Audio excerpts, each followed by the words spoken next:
Good morning, dear students. Let's begin our political science class.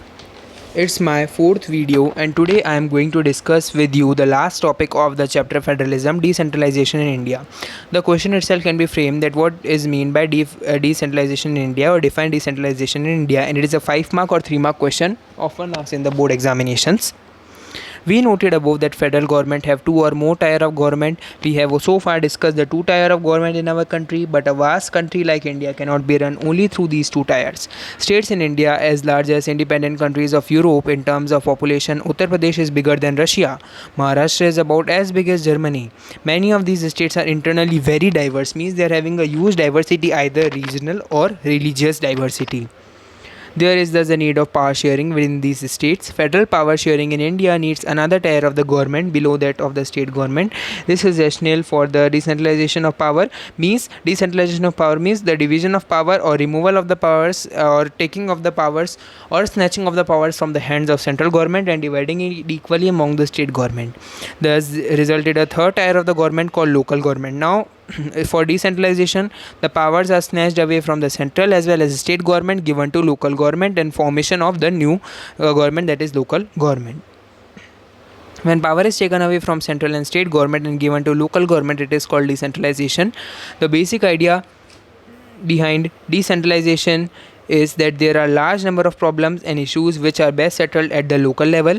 People have better knowledge of problems in their localities, because if the local governments are formed, then the density of population will decrease and disputes will be solved more carefully, and people also have the idea of their locality.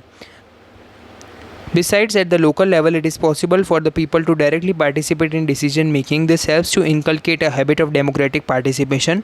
Local government is the best way to realize one important principle of democracy, namely local self-government. So local self-government is the formation. The need for decentralization was recognized in our constitution. Since then, there have been several attempts to decentralize power at the level of villages and towns. So this is need to be decentralized the India, because the powers are misused by the central or state governments. Villages and municipalities and urban areas were set up in all the cities, but these were directly under the control of state government. Election to these local governments were not held regularly also, and local governments did not have any powers or resources of their own. Thus, there was very little decentralization in effective terms. So at that time in the older India, when we see, the votes were not, or the elections were not held regularly among the local government. Only the central government, state government have access to the powers, majority as they were in, and that's why local government were not effective that time. Thus, there was very little decentralization in effective term. A major step toward decentralization was taken in 1992.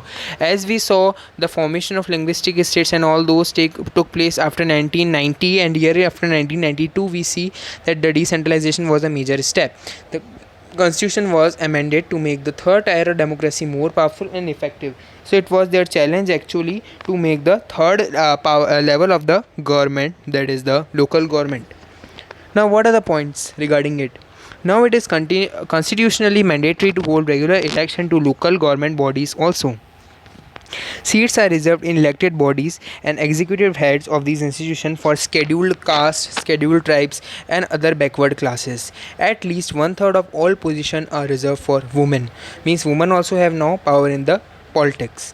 An independent constitution called the State Election Commission has been created in each state to conduct panchayat and municipal elections. So for regular conduction of elections, the another independent constitution or institution was made, that was the State Election Commission.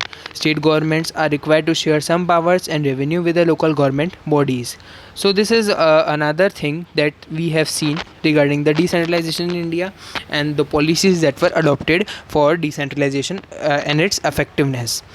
Rural local government is popularly known by the name Panchayati Raj. Each village or a group of village in some states has a Gram Panchayat. This is a council consisting of several ward members, often called Panch, and a president or Sarpanch. They are directly elected by all the adult population living in that ward or village. It is the decision making body for the entire village. The panchayat work under the overall supervision of Gram Sabha. So here the panchayat need to work under supervision of Gram Sabha, and all the voter in village are its members. Now whoever are having the right to vote, or they are above the age of 18 or whatever the age prescribed over there, they are the members of this Gram Panchayat. They have a right to involve in the Panchayati Raj Sabha. It has to meet at least twice or thrice in a year to approve the annual budget of the Gram Panchayat and to review the performance of the Gram Panchayat. The local government structure goes right up to the district level. A few Gram Panchayats are grouped together to form what is usually called a Panchayat Samiti or block or mandal. So 2 or 3 Gram Panchayats form together block or mandal. The member of this representative body are elected by all the Panchayat members in that area. All the Panchayat Samiti or Mandal in a district together constitute the Zilla. So it is called Zilla. That is a district. And Zilla Parishad, that is. Most members of Zilla Parishad are elected. So these are elected directly by people. Member of Lok Sabha and MLA of that district and some other official of the district level bodies are also its members. Zilla Parishad chairperson is the political head of Zilla Parishad. Zilla Parishad is actually that many of the Gram Sabha or the mandals are together. Similarly, local government bodies exist for urban areas as well. Now these are called over here as municipalities. Big cities are constituted into municipal corporations.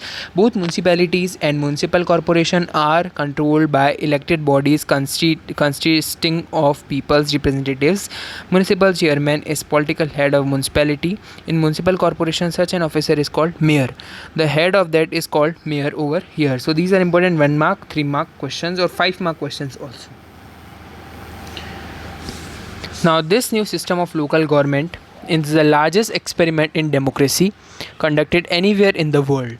So the formation of the third or the local government and giving it power is actually the key or the soul of the federalism, and it is the biggest experiment.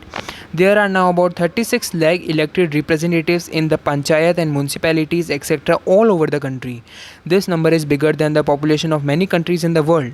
Constitutional status for local government has been deepened democracy in our country. It has also increased the women's representation and voice of our democracy. At the same time, there are many difficulties. Now this is also one of the 3 mark question. While there are many difficulties. While elections are held regularly and enthusiastically, Gram Sabha are not held regularly. This is the first point, that Gram Sabhas are not held regularly, even the elections are held. Most state governments have not transferred significant power to the local government.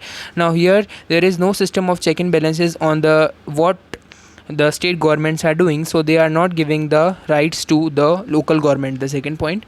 Nor have they given adequate resources like budget or tax rights or something like that, and we are thus still a long way from realizing the ideal of self-government. So what is a self-government? We are not yet implemented. It has not been yet implemented in our country like India. Here still local governments are not given much privileges, as we have already discussed, and that's why we say that it is not a correct federalism that is practiced in our country. So that's all for the day. Thank you and have a nice day. Keep thinking.